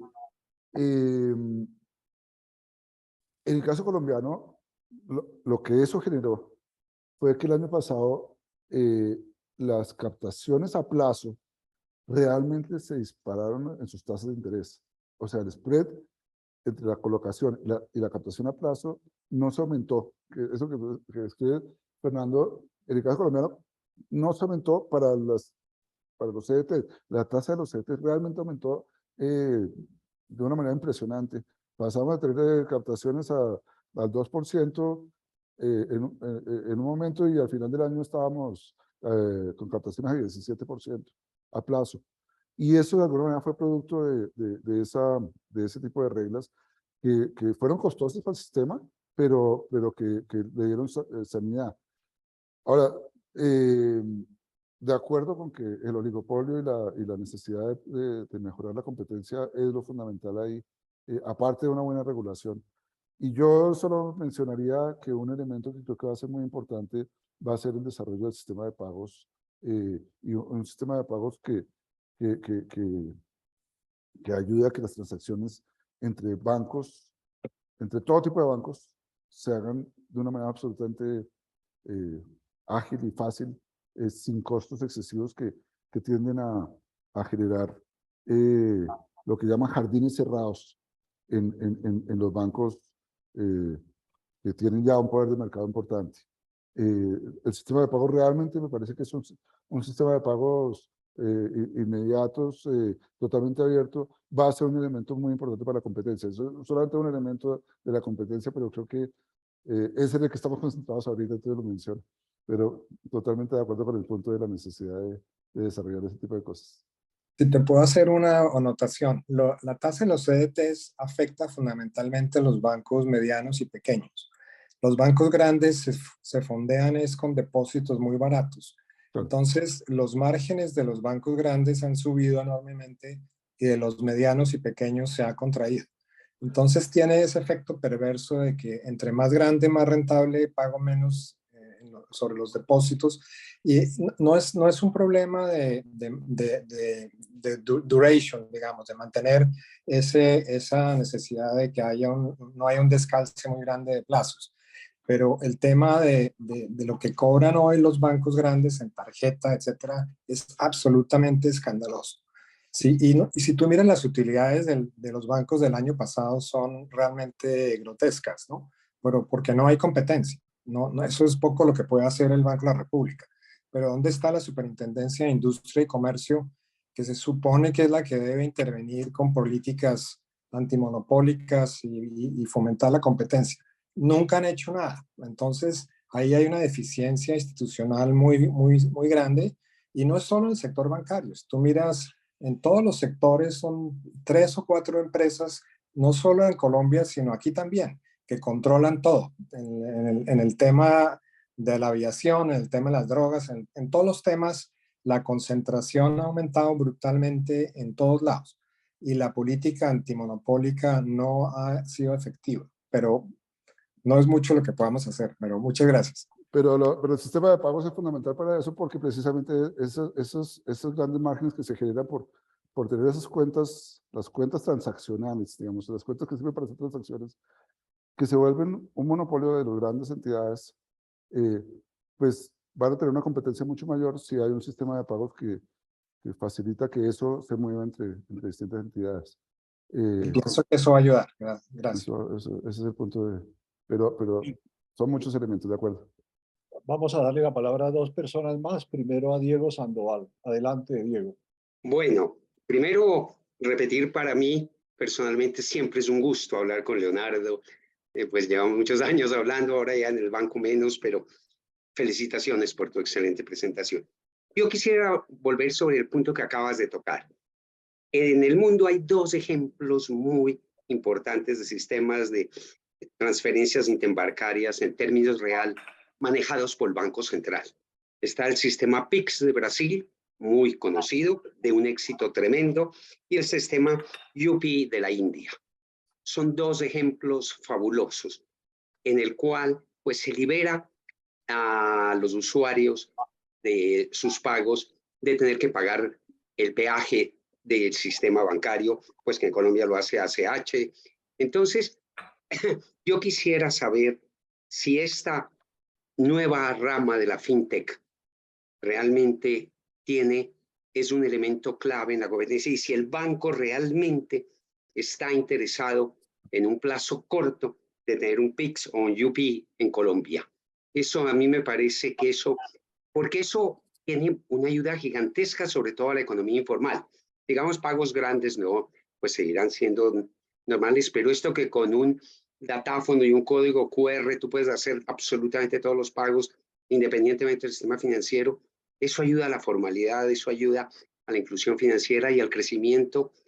Y bueno, le da un rol al banco muy importante como árbitro y ahorrador de costos de retenciones, costos de comisiones, un poco de costos que se ahorrarían. Entonces yo quisiera saber qué tan avanzado está el banco en tener algo parecido, porque Brasil es un éxito monumental y bueno, la India. Además, como en la India, pues hay estas transferencias tan grandes de la población, todo el mundo tiene un respaldo y alguna cuenta para hacer todos estos descuentos directos. Entonces yo quisiera que nos cuentes un poquito cómo va esta idea y si es a corto plazo que esto va a funcionar en Colombia. Gracias, Diego. Gracias. Carolina Soto.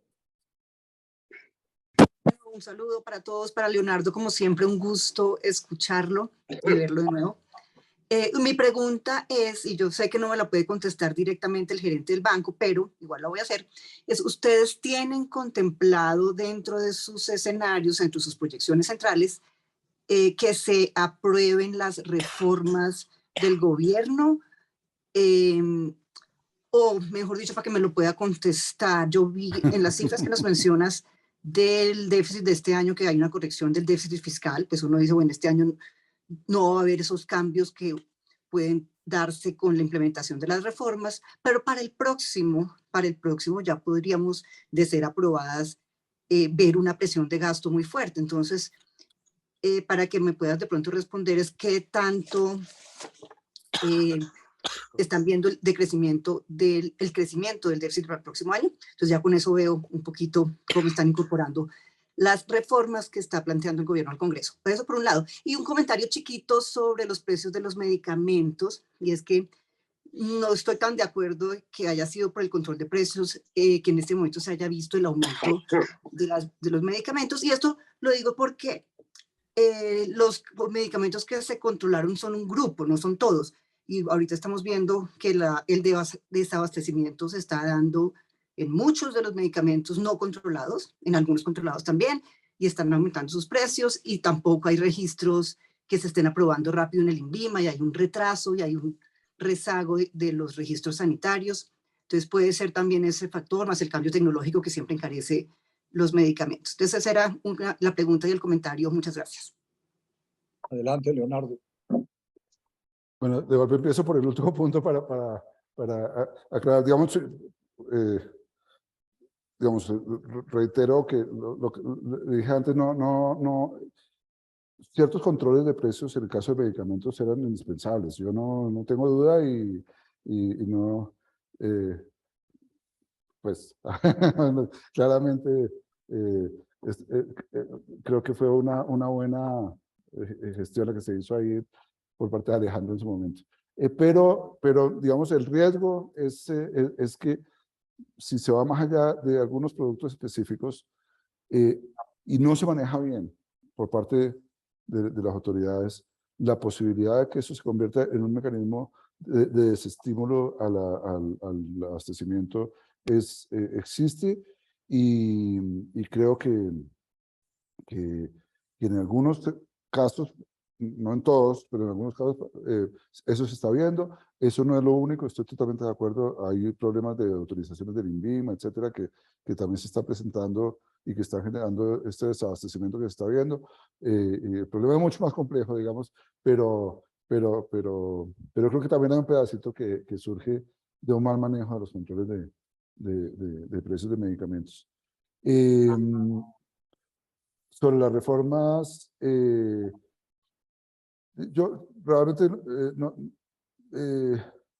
es difícil saber cómo hacer, es muy difícil cuantificar los impactos fiscales y el Ministerio de Hacienda, digamos, tiene que pronunciarse y el CARF tiene que pronunciarse sobre eso en algún momento. El problema es que varias de las reformas realmente el impacto va a ser más por las vías distintas al puramente fiscal. En el caso de la salud, pues hay unos costos fiscales, pero los costos fiscales directos de golpe no son el problema principal, sino el hecho de que posiblemente la administración de un sistema totalmente centralizado puede generar más dificultades. Aparte de los costos fiscales que tenga, puede generar mucho más dificultades que va más allá de del costo estrictamente fiscal. Entonces, es un tema súper complejo, donde pues no tengo los elementos para hacer comentarios que vayan más allá de eso. En el caso de la reforma laboral, puede haber costos, sobre costos salariales, pero tampoco son estrictamente costos fiscales, pero pueden tener unas implicaciones digamos, complejas y que hay que mirar con mucho cuidado para la economía. Eso sí lo tenemos que mirar y lo hemos estado mirando. Y puede desestimular el empleo si nos hace bien. En el caso de pensiones, hay un tema, yo personalmente creo que el impacto fiscal es positivo de la reforma que está haciendo a largo plazo.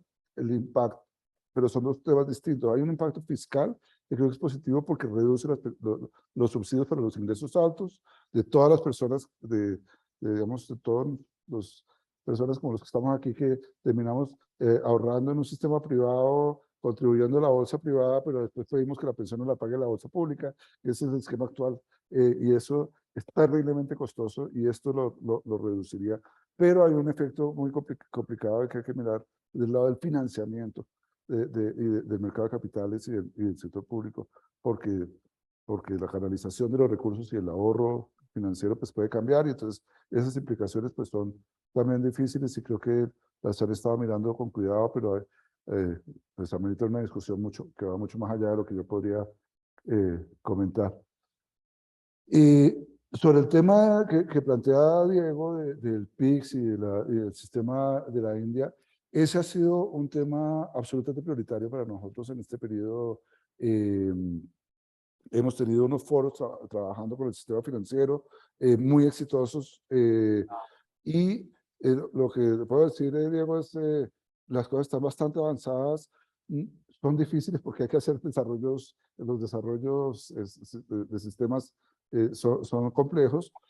Digamos, hay una característica del PIX, y es que allá desarrollaron un sistema cuando no había nada, digamos así, y eso le facilitaba de alguna manera las cosas, pues lo hicieron oportunamente, y es muy exitoso, muy positivo lo que han hecho, pero ha sido un modelo que lo hemos estado mirando con mucho cuidado. El de la India, de alguna manera, es un caso que se parece más a nosotros, porque tenían desarrollos privados y lo que han hecho es conectar esos desarrollos privados. El esquema que se ha pensado en Colombia es un esquema que está a punto de lanzarse ya, a hacer la licitación para el desarrollo del sistema mismo. Eso se ha discutido con todos con todo el sistema financiero y con todos los actores relacionados y estamos muy avanzados. Ahora, la entrada en funcionamiento propiamente dicha seguramente se va a demorar un tiempo porque el desarrollo de los sistemas pues toma tiempo.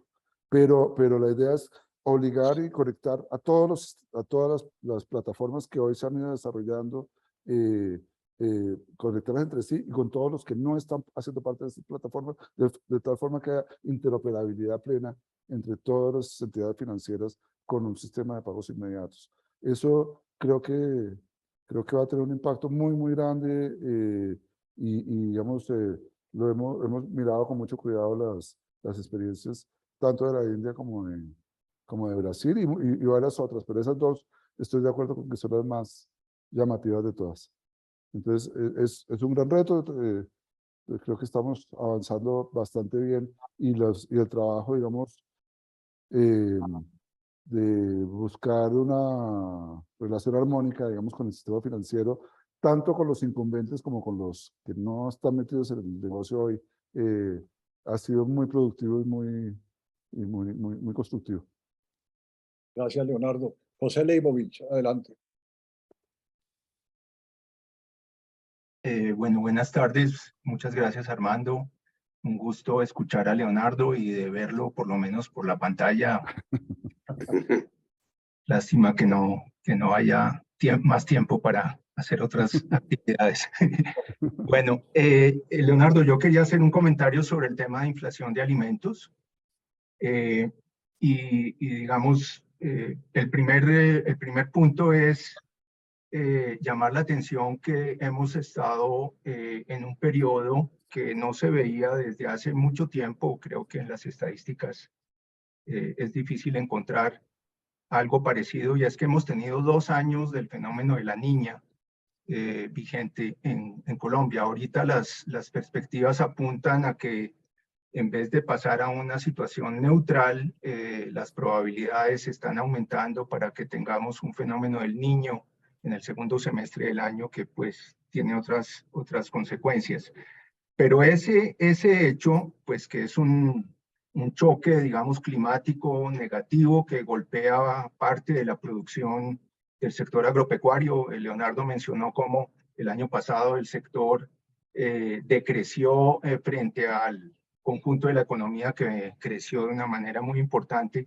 Pues ahí en parte se está viendo pues ese fenómeno.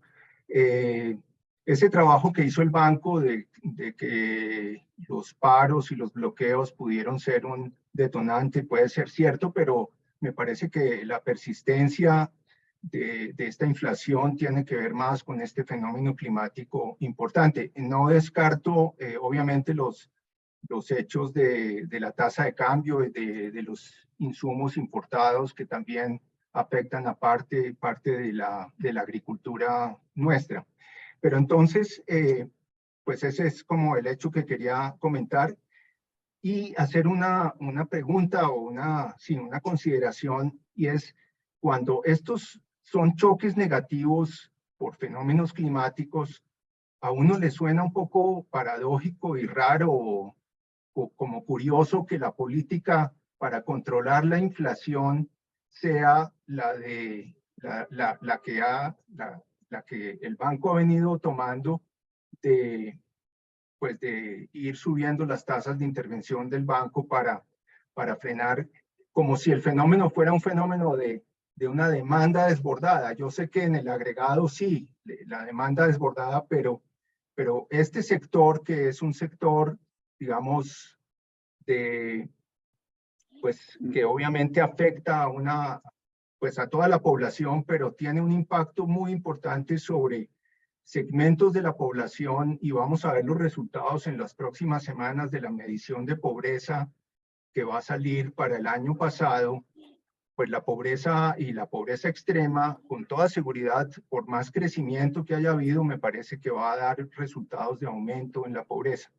Entonces, tengo como esa, es decir, que respetando y considerando que lo que han venido haciendo está muy bien, me deja como con esa duda de que, pues, de pronto el banco no puede resolver eso, pero esa no es la solución para resolver el problema de la inflación de alimentos cuando es por choques de oferta. Eso quería mencionar. Gracias. Gracias, José. Nos ha pedido la palabra por la vía interna Gloria María Borrero. Gloria María, adelante.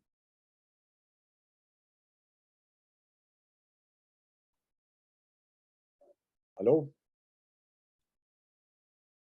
Un momentico, Gloria María tiene el micrófono apagado. Lo que ella quiere preguntar,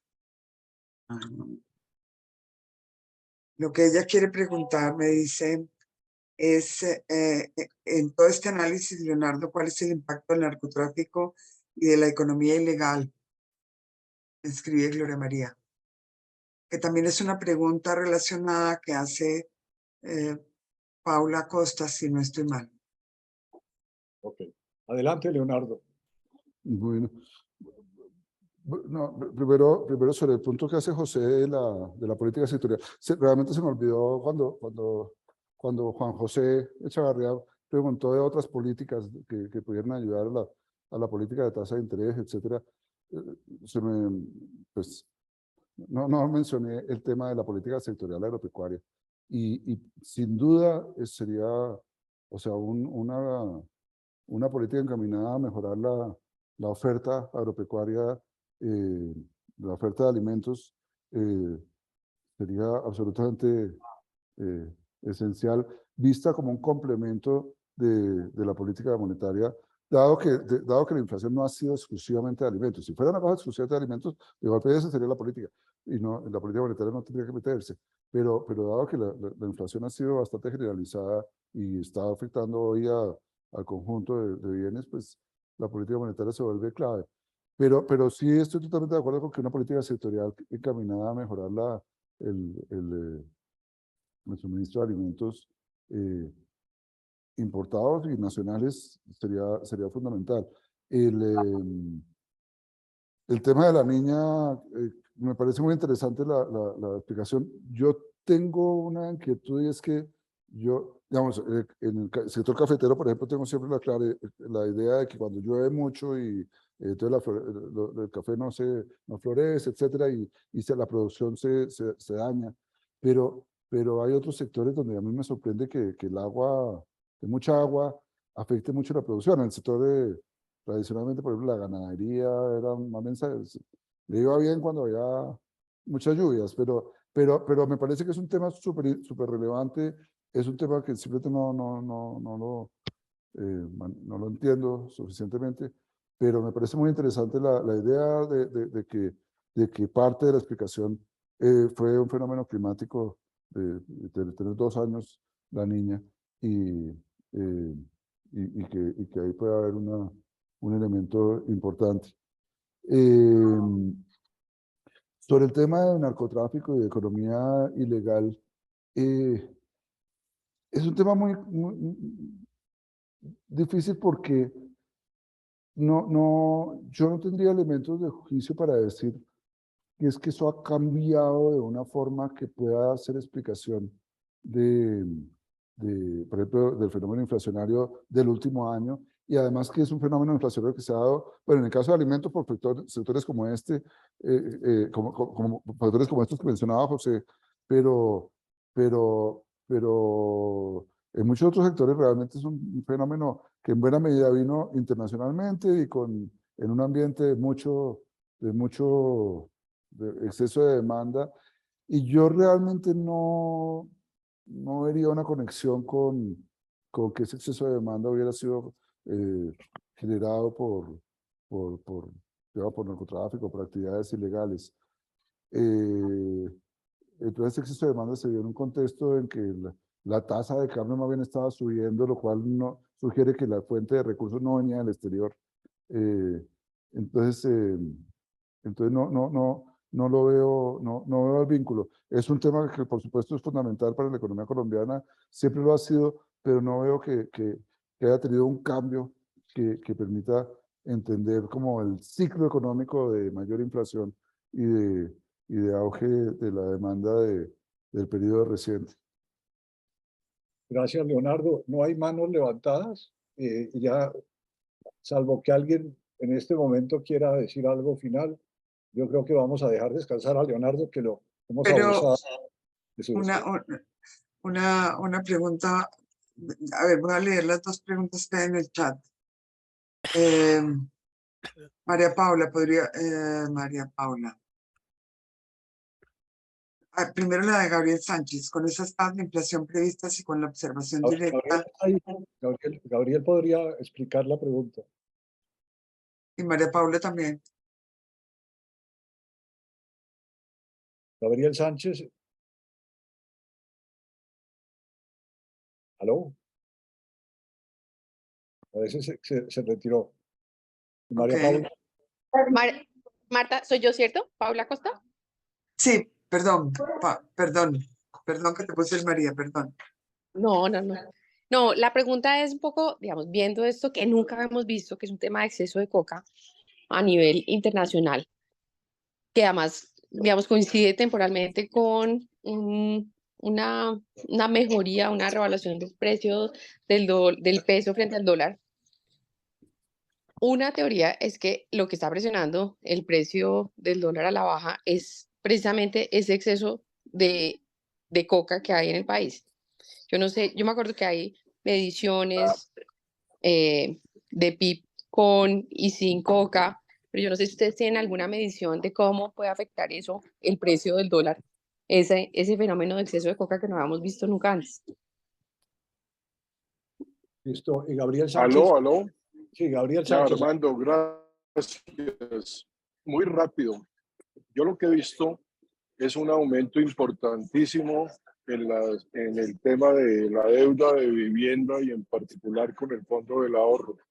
Aumentos mensuales de las cuotas y aumentos de la deuda de capital. Entonces, con estas tasas de inflación esperadas, ¿qué peligro ve el gerente de que nos volvamos a encontrar con un fenómeno como el UPAC? Muchas gracias. Bueno, esas dos preguntas, Leonardo. Bueno, primero sobre el tema de la coca, digamos, lo que yo diría es el ciclo de la tasa de cambio, digamos, si algo ha habido atípico de Colombia, ha sido una mayor devaluación, ¿no? La apreciación reciente es una apreciación que no es atípica de Colombia, es generalizada. Es generalizada, de golpe se está revirtiendo un poquito el exceso de devaluación que habíamos tenido. Y en ese sentido, me parecería difícil explicar por exceso de exportaciones de coca, digamos, porque sería, más bien eso habría explicado que tuviéramos una apreciación más parecida a la que ha tenido Brasil o Uruguay o Perú, y que nosotros no hemos tenido. Entonces, es en ese sentido que no lo veo. La apreciación reciente ha coincidido con una apreciación en todos los países de la región, incluyendo muchos que no están vinculados con la coca. Ha estado muy explicada con una depreciación del dólar frente a las monedas del resto de monedas del mundo, incluyendo las de otros países avanzados. Entonces creo que es un fenómeno más macroeconómico, digamos, más global que algo que se pueda explicar por el tema de la coca. Sobre el tema de Gabriel Sánchez de la deuda en vivienda, yo creo entender el problema. Digamos, yo diría, hay una parte muy positiva hoy, y es que, si no estoy mal, el 85% de la deuda hipotecaria hoy es a tasa fija. Eso realmente es una tranquilidad enorme, especialmente para personas como yo que nos tocó estar aquí en su momento en la crisis del UPAC. Que no exista esa indexación a la tasa de interés o a la inflación, creo que es una gran ventaja para la mayor parte de los créditos. Sin embargo, hay unos pocos casos digamos, pocos, pueden ser muchas personas y montos importantes, que por ejemplo son los que están vinculados con el Fondo del Ahorro, que donde los créditos están atados a la inflación. Eso realmente es, implica que el saldo de las deudas está aumentando como consecuencia del aumento de la inflación. Es algo muy doloroso. Yo de golpe cuento una anécdota, pero yo tomé un crédito del Banco de la República por una casualidad, era a tasa atada a la inflación. Por razones obvias, yo no puedo cambiarme, como se puede cambiar, y lo veo, yo pago una cuota y eso sigue aumentando, que es lo que le pasaba a la gente de OPAC en su momento. Y ahorita, y eso le está pasando a muchas personas del Fondo del Ahorro y algunas entidades, ante todo algunas entidades públicas cuyos créditos están exclusivamente atados a inflación. Ahí es un tema que yo sé que es una preocupación grande del gobierno. Están viendo a ver cómo se buscan mecanismos para aliviar eso en esos casos en que el aumento de la deuda se da por estar indexada. Pero desde el punto de vista del banco, lo que yo destacaría es un argumento adicional grandísimo para hacer todo lo que sea posible por bajar la inflación. Digamos, ahora afortunadamente no hay créditos atados a la tasa de interés de corto plazo, que era el caso del UPAC, pero están atados a la inflación y eso hace que la inflación para las personas que tienen deuda atada al IPC o a la OR, pues es terriblemente costosa y una razón de más para hacer todo lo que esté a nuestro alcance por bajar la inflación lo más rápidamente posible. Gracias, Leonardo. Ahora sí hemos llegado al final. Leonardo, yo a nombre de este grupo quiero darte las gracias. Ha sido una sesión extraordinaria, muy clara. Has hecho un esfuerzo porque entendamos todo lo que está pasando y creo que salimos enriquecidos de esta reunión. Yo quería invitarlos a todos a que te despidamos con un aplauso muy merecido y muchas gracias. Adelante, Leonardo. Muy querido. Muchísimas gracias. Muchísimas gracias, de verdad, un honor estar en este grupo. Gracias, Leonardo. Muy bien, muchas gracias. Gracias, Leonardo. Muchas gracias, Hasta Leonardo. luego, Leonardo. Buena noche, buen fin de semana. Chao, Chao. Gracias, feliz noche. Hasta luego. Buenas noches. Feliz noche. Chao, Marta. Gracias a ti también.